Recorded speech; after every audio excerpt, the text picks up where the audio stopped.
세계 성만찬 주일, 오늘 우리에게 주시는 하나님 생명의 말씀은 신약성경 누가복음 22장 14절에서 20절까지의 말씀입니다.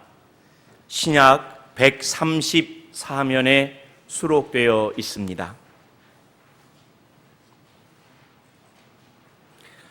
누가복음 22장 14절에서 20절까지의 말씀을 오늘은 한 몫으로 함께 봉독하겠습니다. 시작. 때가 이르매 예수께서 사도들과 함께 앉으사 이르시되 내가 고난을 받기 전에 너희와 함께 이 유월절 먹기를 원하고 원하였노라. 내가 너희에게 이르노니 이 유월절이 하나님의 나라에서 이루기까지 다시 먹지 아니하리라 하시고 이에 잔을 받으사 감사기도 하시고 이르시되 이것을 갖다가 너희끼리 나누라. 내가 너희에게 이르노니 내가 이제부터 하나님의 나라가 임할 때까지 포도나무에서 난 것을 다시 마시지 아니하리라 하시고 또 떡을 가져 감사기도 하시고 떼어 그들에게 주시며 이르시되 이것은 너희를 위하여 주는 내 몸이라. 너희가 이를 행하여 나를 기념하라 하시고 저녁 먹은 후에 잔도 그와 같이 하여 이르시되 이 잔은 내 피로 세우는 새 언약이니 곧 너희를 위하여 붓는 것이라. 아멘. 드립니다.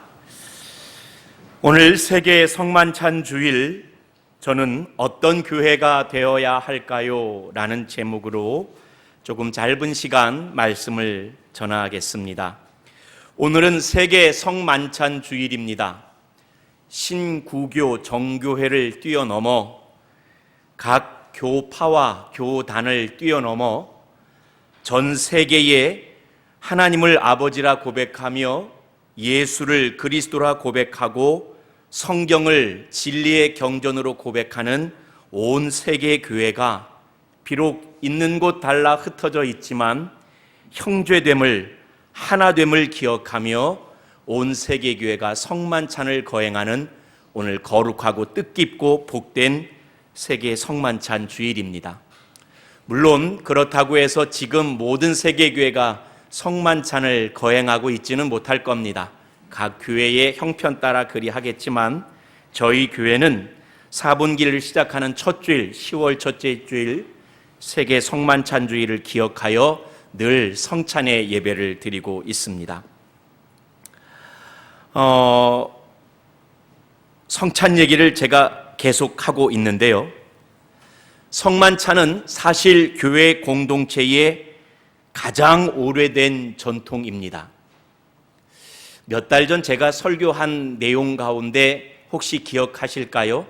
기독교 박해가 심했던 로마의 트라얀 총독 당시에 비두니아의 총독이었던 플리니가 보고서를 올리는 내용을 그때 설교에 언뜻 말씀드린 적이 있습니다.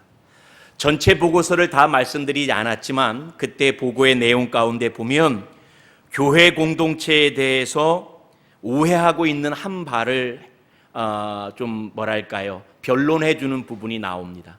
많은 사람들은 교회 공동체, 초대교회 공동체를 그 하나의 카니발리즘이라고 하죠. 그 식인 습관이 있는 이상한 사교 집단으로 이해했어요.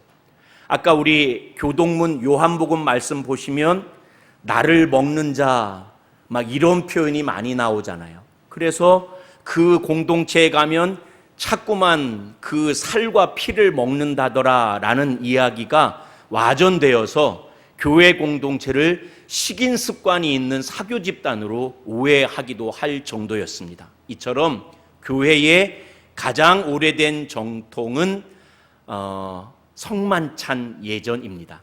뿐만 아니라 현재까지도 다른 종교와 구별짓는 교회 공동체의 가장 큰 특징이 되기도 하며 오늘 방금 전에 말씀드린 것처럼 온 교회를 하나가 되게 하는 가장 큰 예전이 성만찬입니다. 특별히 제가 마지막으로 했던 말씀을 힘주어 이야기 드리고 싶습니다. 한번 스크린 보시고 이 말씀은 같이 한번 읽어볼까요? 시작. 성만찬은 교회를 하나 되게 하는 예전이다. 성만찬은 교회를 하나가 되게 하는 예전입니다. 이 말은 이중적입니다. 첫째는 각 지교회의 성도들을 하나 되게 하는 게 성만찬입니다. 오늘 설린교회 공동체를 예수 사랑으로 성령의 매는 띠로 하나 되게 하는 예전이 오늘 성만찬 예전입니다. 오늘 설린단상에 제가 4년 전에 성만찬에 관한 설교 말씀을 드린 요약본을 올려놓았는데 예배 후에 한번 읽어보셨으면 좋겠습니다. 그 기록에도 나와 있지만 예수님께서 공생의 기간 동안에 선교의 장에서 가장 눈에 띄는 것이 있다면 예수님은 참으로 많이 식탁 교제를 통하여서 하나님 나라를 증거하셨습니다. 예수님은 식탁을 통해서 선교하셨습니다. 그래서 어떤 신학자는 이 부분을 강조하여 예수 그리스도와 그분의 제자 그리고 초대교회 공동체를 일컬어 밥상 공동체라고 얘기한 바가 있습니다. 심지어 예수님의 적대자였던 바리새인들이 예수님을 칭하는 표현 가운데 스크린 보실까요? 이와 같은 비유가 있습니다. 예수님은 먹기를 탐하고 마시기를 좋아하는 사람이다.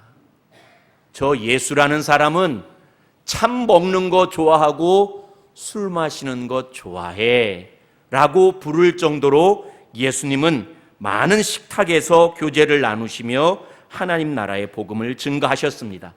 특별히 예수님의 식탁에서 발견되는 매우 뚜렷한 특징이 하나가 있는데 이 또한 같이 한번 읽어보실까요? 스크린 보시고 시작. 예수님의 식탁에서는 어느 누구와도 겸상할 수 있었다.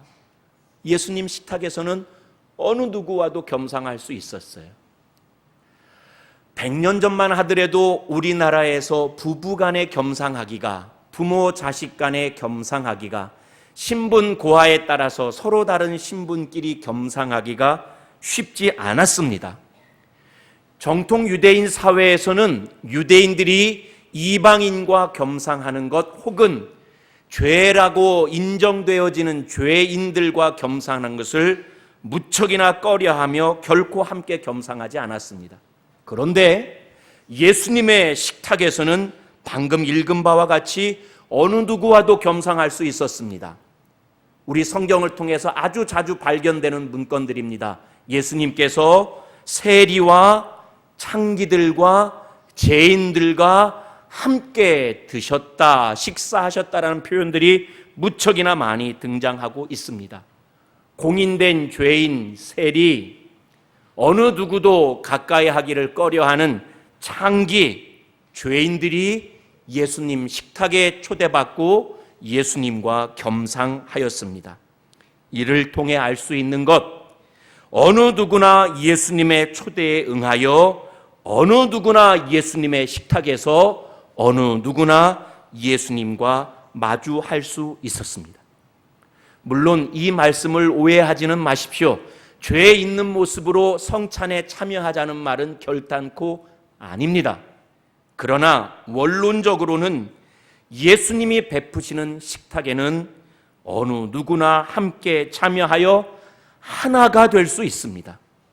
이는 현대교회도 마찬가지입니다. 현대사회가 예전에 고대, 중세, 근세에 계급이 있는 신분이 있는 사회는 아니지만 여전히 현대에도 많이 가진 자, 그렇지 못한 자, 많이 배운 자, 많이 배우지 못한 자 등등으로 보이지 않는 유리벽들이 높기만 한 현대사회입니다. 하지만 예수님이 베푸신 식탁에는 가진 자나 가지지 못한 자나 배운 자나 배우지 못한 자나 어느 누구나 예수님 초대에 응하여 함께 한 자리에 식사를 나눌 수가 있습니다. 그래서 지금도 성례전을 베푸는 저와 같은 목회자들이 성례전을 통해서 가장 많이 사용하는 예전 언어와 예전 기도가 하나 되게 하여 주십시오. 하나가 됩니다. 라는 일치와 연합의 예전 언어와 예전 기도를 많이 사용합니다. 저도 늘 그와 같았고 오늘도 그와 같습니다. 이처럼 성찬 예식은, 성만찬 예전은 지교회를 하나 되게 합니다. 또한 두 번째, 하나 되게 하는 것의 이중적인 의미의 두 번째는 그저 한 교회만을 하나 되게 하는 것이 아니라 온 세계 열방에 있는 하나님 예수 그리스도의 교회를 하나 되게 합니다. 오늘이 바로 그날입니다. 10월 첫째 주일을 온 세계 교회는 기억하여 기념하여 지켜 세계 성만찬 주일로 지킵니다.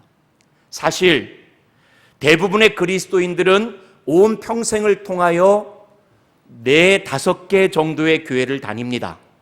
여기 계신 우리 성도님들도 마찬가지일 겁니다. 어떤 분은 설린교회에서 처음 예수를 믿어 평생 이 교회 한 교회만을 섬기게 되실 분도 있을 겁니다. 또 여기 앉아 계신 많은 분들이 고향에서 섬겼던 모교회를 떠나 서울에 있는 이곳 설린교회를 섬기시는 분들도 많을 겁니다. 또 이런저런 삶의 우여곡절로 인하여 삶의 처소를 옮기면서 교회당을 옮기는 경우들도 있을 겁니다. 그런다 할지라도 4-5개 정도의 교회를 섬기게 됩니다. 하지만 온 세계를 헤아려 볼 때 정말 많은 교회가 있습니다. 그저 교회의 수가 헤아릴 수 없이 많다는 것뿐만 아니라 그 많은 교회들이 사실은 서로 다양합니다. 이 부분에 대해서 보수적인 신앙을 갖고 있는 분들은 인정하기 싫겠지만 사실 교회라 할 때 우리와 같은 프로테스탄트 교회도 있고 캐톨릭 교회도 있고 정교회도 있습니다.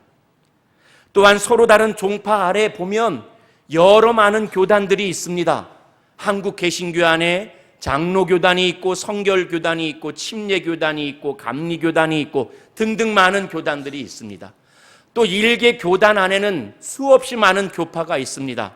우리 한국 기독교 장로회 교단은 아무런 교파로 나뉘어지지 않았지만 많은 교단들이 정말 헤아릴 수 없을 만큼 100수십 개의 교파로 나뉜 교단들도 있습니다. 그러다 보니 너무나 다양한 교단, 교파, 종파에 나뉜 기독교회들이 많이 있습니다. 그리고 서로 간에 신학적인 차이들이 있고 사실 신앙적인 분위기도 많이 다릅니다.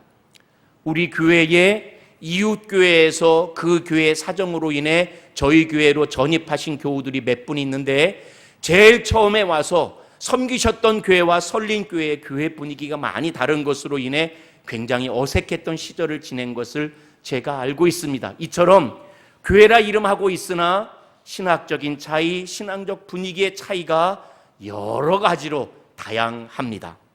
그런데 이렇게 다양한 온 세계 교회가 그럼에도 불구하고 우리는 한 형제요, 우리는 하나입니다 라고 인정하고 고백하게 하는 날, 우리는 하나입니다, 우리는 본디 형제입니다 라는 것을 인정하고 다시 재확인하는 날이 오늘 세계 성만찬 주일이며 오늘 우리가 거행하는 성만찬 예식입니다. 그렇습니다. 교회는 서로 조금씩 다르지만 어떠한 교회든지 하나님을 아버지라 고백하고 예수를 주로 고백하며 성경을 진리의 말씀으로 고백하는 모든 교회는 같은 예식, 예수 그리스도의 몸과 피를 마주하는 성만찬 예식을 통하여 우리가 형제요 하나 되는 것을 늘 확인하게 됩니다. 두 번째, 성만찬이 정말 중요한 이유는 오늘 제가 사실 설교하려는 핵심은 여기에 있습니다. 한번 스크린을 보실까요? 이 부분은 같이 한번 읽어봅시다. 시작. 성만찬에는 교회의 시작과 나아갈 바가 담겨 있다. 성만찬에는 교회의 시작과 나아갈 바가 담겨 있다. 방금 우리가 읽은 본문이 그러합니다. 예수께서 베푸신 성만찬, 본문 읽었던 앞부분에 보면 다시 떡을 먹지 아니할 것이며 다시 잔을 마시지 아니할 거라 하여 우리가 흔히 최후의 만찬이라 부르는 유월절 만찬입니다. 그리고 이 만찬 이후에 예수님은 다음 날 예수님 십자가에 못 박혀 돌아가시게 됩니다. 그리고 교회는 예수 그리스도 이 성만찬의 사건을 통하여 시작됩니다. 참으로 그러합니다. 모든 세계 교회의 시작은 성만찬입니다. 그리고 시작 속에는 나아갈 바가 담겨 있습니다. 교회의 시작이 성만찬으로 비롯되었기에 교회가 앞으로 나아갈 바도 성만찬의 정신 안에 깃들여 있습니다. 그리고 지금 이 과정 가운데 우리가 맞닥뜨리는 교회의 많은 문제를 해결할 그 해결책도 성만찬의 정신 안에 깃들여 있습니다. 곧 성만찬은 모든 교회의 원형이요, 모든 교회의 문제의 해결책이요, 모든 교회가 나아갈 바 비전이 됩니다. 그러면 성만찬에 깃들여 있는 교회의 시작, 교회에 나아갈 바는 무엇일까요? 이것을 우리에게 웅변적으로 선포해 주신 것이 예수님 최후의 만찬에 제자들에게 떡과 잔을 베푸시며 주셨던 말씀입니다. 오늘 19절 20절의 말씀을 한 목소리로 크게 한번 읽어보겠습니다. 시작. 또 떡을 가져 감사기도 하시고 떼어 그들에게 주시며 이르시되 이것은 너희를 위하여 주는 내 몸이라 너희가 이를 행하여 나를 기념하라 하시고 저녁 먹은 후에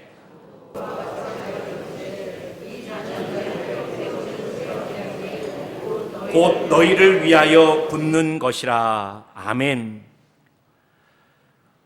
그리스도인인 저와 여러분에게 이 말씀이 왜 그리 어려운 말씀일까요? 예수님 말씀하신 그대로 이 만찬을 대하시고 예수님 로마 병정에 이끌려 이튿날 십자가에 못 박혀 죽으시는데 예수님 말씀하십니다. 지금 나누는 이 떡은 너희를 위하여 찢기는 내 몸이다. 지금 나누는 이 잔은 너희를 위하여 흘리는 내 피다. 이 떡을 먹고 이 잔을 마실 때마다 나를 기억하여라 말씀하십니다. 그리고 이 일은 바로 다음 날 있었던 예수님 십자가에서 찢기신 몸, 예수님 십자가에서 흘리셨던 그 피를 의미합니다. 곧 오늘 우리가 마주하는 성만찬 이 떡은 예수께서 우리를 위하여 십자가에서 찢기신 몸이며 우리가 성만찬 오늘 마주하는 이 잔은 예수께서 우리를 위하여 십자가에서 흘리신 피입니다. 예수 그리스도 그리고 그분의 십자가 사건이 성만찬에 깃든 정신입니다. 더 정확히 말하면 성만찬은 예수 그리스도의 십자가의 희생과 용서와 사랑을 기억하고 기념하는 식탁입니다. 아까 말씀드렸던과 연관시키자면 그러므로 온 세계 교회의 시작은 예수 그리스도 그분의 십자가 희생과 용서와 사랑에서 시작되었으며 지금 온 세계 교회가 맞닥뜨리고 있는 모든 문제를 해결해야 할 수 있는 해결책은 오직 예수 그리스도와 그분의 십자가 희생과 용서와 사랑에서 찾을 수 있으며 또한 온 세계 교회가 앞으로 나아갈 바도 예수 그리스도의 십자가 그 희생과 용서와 사랑을 실천하는 데 있음을 우리가 꼭 기억해야 한다는 말씀입니다. 그러면 사랑하는 성도 여러분, 이제 말씀을 맺으며 여러분들에게 도전합니다. 우리가 그리스도인 된 것도, 그리스도인 된 우리가 교회를 이룬 것도 그 시작은 예수 그리스도 그분의 십자가 그 희생과 용서와 사랑에서 시작되었습니다. 그리스도인인 저와 여러분 그리고 우리 교회 공동체가 인생을 통하여 공동체의 역사를 통하여 맞닥뜨리는 모든 문제의 해결책은 오직 예수 그리스도 그분의 십자가 희생과 용서와 사랑에서 찾을 수 있습니다. 또한 저와 여러분이 앞으로 인생을 통하여 이루어갈 개인의 인생의 비전도 우리 설린교회 공동체가 공동체를 이루어 이 땅 이 나라 이 민족 가운데 이루어야 할 우리의 나아갈 바도 예수 그리스도 그분의 십자가 그 희생과 용서와 사랑을 내 인생을 통하여 우리 공동체를 통하여 이 땅에 실현한 데 있음을 우리가 꼭 기억해야 합니다. 그런데 묻습니다. 세계 성만찬 주일 오늘 저와 여러분은 그리고 우리 교회는 과연 예수 그리스도 그분의 십자가 그 희생과 용서와 사랑에 가까이 있는 자입니까? 가까이 있는 교회 공동체입니까? 아니면 우리가 스스로 그리스도인이라 자처하고 우리가 스스로 건강한 교회 공동체라고 자부심을 갖고 있지만 실은 우리의 모습이라는 것이, 나의 모습이라는 것이 우리의 시작이었던 예수 그리스도 그분의 십자가 그 희생과 용서와 사랑에서 너무나 멀어져 버린 나의 모습, 교회 공동체의 모습은 아닙니까? 그러므로 성만찬 주일 우리는 예수 그리스도 그 십자가로 돌아가야만 합니다. 그리고 성만찬 주일 오늘 예수 그리스도 그 십자가에서 우리 인생의 문제 해결책, 우리 교회 공동체 문제의 해결책을 찾아야 합니다. 또한 우리는 성만찬 주일 오늘 주의 십자가 그 희생과 용서와 사랑 안에서 우리 인생에 나아갈 바, 우리 교회 공동체에 나아갈 바를 찾아야 할 줄로 믿습니다. 오늘 이 말씀을 전하게 되는데 제가 이 말씀을 전하게 되는데 중요한 두 가지 사건이 지난주에 있었습니다. 무거운 마음으로 또 조심스럽게 말씀을 전합니다. 지지난주 모 교단 총회에서 세계에서 가장 큰 장로 교회의 세습을 실제로는 인정해 주는 수수반을 총대의 결의로 통과시켰습니다. 고민했을 것이며 우리 교단 교회의 일이 아니고 또한 그 교단의 총대가 모여 기도하며 고민하며 총의를 모았으니 그 일에 대해서 결코 제가 왈가왈부할 수는 없습니다. 하지만 제가 이 말씀을 드리는 것은 단순히 이 일이 교계의 일이 아니라 우리 성도님들 다 언론을 통해서 보셨겠지만 기본적인 공중파 또 메이저 언론에서 다 다룬 바 되어서 참 마음이 아픕니다. 제가 그 교단이 제시한 그 교단이 통과시킨 수습안을 제가 가지고 있습니다. 사본을 7개의 수습안이 있는데 그 가운데 마지막 7번째 수습안이 제 마음을 너무나 아프게 하여서 말씀을 드립니다. 그대로 읽겠습니다. 이 수습안은 법을 잠재하고 결정한 것이므로 누구든지 총회 헌법 등 교회법과 국가법에 의거하여 고소, 고발, 소제기, 기소제기 등 일절 이의 제기를 할 수 없다. 어려운 말이기에 조금 풀어드리자면 교회의 세습을 실제로 인정해 준 이 수습안은 법을 잠재하고 결정했습니다. 법을 보류하고 법의 효력을 잠시 유한시키고 법을 초월하여서 결정했다는 겁니다. 그래서 법을 초월하여 결정했기 때문에 이후로 이 수습안에 대해서 총회 헌법이나 교회법이나 국가법 등 어떤 법으로도 이 수습안에 대해서는 고소, 고발, 소제기, 기소제기 등 일절 다른 의견을 말하지 못하도록 결정을 했습니다. 대한민국 사회가 정의라는 것이 우리의 화두가 되었습니다. 그리고 그 정의는 다름 아닌 바 법 앞에 평등이었습니다. 그래서 그 법 앞에 평등이라는 문제 때문에 대한민국 사회는 지금 양분하여서 광화문에서 서초에서 그렇게 수백만이 모여 시위를 하고 집회를 합니다. 정의는 법 앞에 평등입니다.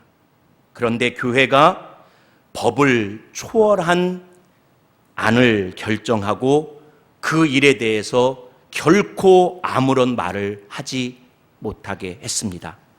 그리고 그 법을 초월할 수밖에 없었던 그 안이라는 것이 사실은 교회의 세습을 인정한 법안이었습니다. 또 하나의 사건이 있었습니다. 방금도 말씀드린 바 대한민국은 지금 광화문과 소초로 양분되어 있습니다. 기독교인이 정치에 관심을 갖지 말아야 한다는 말은 결코 바른 말이 아닙니다. 예수님도 정치범으로 십자가에서 못 박혀 죽으셨습니다. 저마다 정치적 견해를 가지고 민주시민으로서 자신의 정치적 견해를 표현하는 것은 당연한 바입니다. 어떤 목사님은 서초도 가지 마라, 광화문도 가지 마라 한다는데 저는 그렇게 말씀드리고 싶은 마음이 추호도 없습니다. 여러분들은 얼마든지 이 나라의 민주시민으로서 자신의 정치적 견해를 가지고 정치적 표현을 할 수 있습니다. 하지만 문제는 기독교라는 이름을 가지고 시위에 동참하는 것은 많은 부분 고민해야 됩니다. 아니, 여러 걸음 물러서서 그럴 수 있다 할지라도 인증되지 않은 인물이 기독교란 이름을 가지고 그렇게 하는 것은 많이 고민해야 합니다. 뉴스에 많이 나오는 한 분이 계십니다. 그분은 지금도 목사로서 활동하고 있지만 사실 그 교회가 소속한 소속 교단에서 그분을 이미 파면시켰습니다. 그래서 그분은 실제적으로는 목사가 아닙니다. 안타까운 건 그럼에도 불구하고 대한민국 교계의 가장 큰 교계 연합단체 회장을 아직도 수행하고 계십니다. 저희 교회는 그 교계 연합단체에 소속해 있지 않습니다. 그런데 그럴 수도 있다고 생각합니다. 그런데 한 가지는 제가 꼭 짚어야겠습니다. 그분이 지난 광화문 집회 때에 앞에 큰 헌금통을 마련해 놓고 이렇게 크게 기록해 놓았습니다. 본 헌금은 모 목사님의 모든 사역을 위해 드려지며 헌금의 처분 권한을 모 목사님에게 모두 위임합니다. 후원금이라 이름하여야 했습니다. 그런데 헌금함을 만들어서 이 헌금은 그 목사님께 드려지며 그 목사님이 처분 권한을 다 가지고 있다라고 그렇게 기록해 놓았습니다. 제가 이 두 가지를 말씀드리는 건 뉴스에 나와서요. 신문에 나와서요.